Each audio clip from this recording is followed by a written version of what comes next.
What up, y'all? I'm back again for another Transparency Tuesday.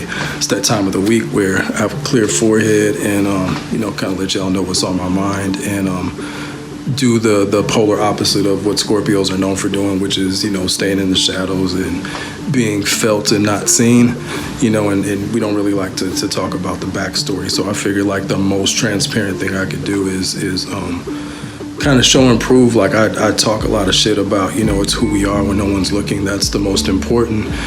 But, with that said, I have to actually, walk that out, in real time, as I develop these things and create this art. I have to be more transparent and know that even though it's the road less traveled and the detail and energy that I put into my work, sometimes I just feel that it will not be well received. So it's like I just kind of skirt around it. So like this is an opportunity where I'm working on an album and I can kind of bring y'all into the thought process and the mind state that I'm in when I'm doing it. So I think one of the things I want to share is so we know the approach to audio to creating music can be approached a lot of different ways, and we understand structure, when we talk about buildings, and we understand structure when we talk about music. There's a correlation, so for me, I'm like, okay, I want to learn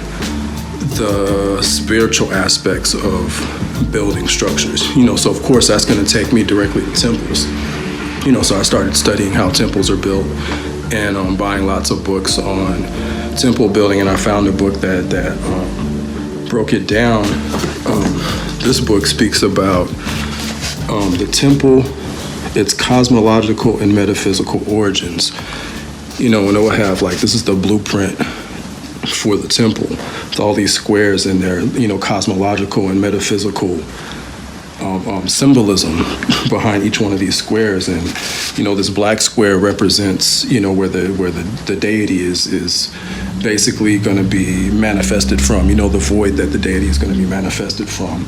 And, this is, the star positions that actually works like a channel, like to dial in coordinates, to open a portal, to welcome the deity, is a way that you can view this. So, I'm like, how do you translate that into music? So it's like I start breaking down those magic squares, which is the foundation for the temple, in like flat form, but with the imagination, like we see that as a three-dimensional temple, but the blueprint is what brings that into reality. So it's like it's really important, to like take these ideas and translate them onto something physical, so all these temples are built with these magic squares on inscribed copper, so that's a circuit.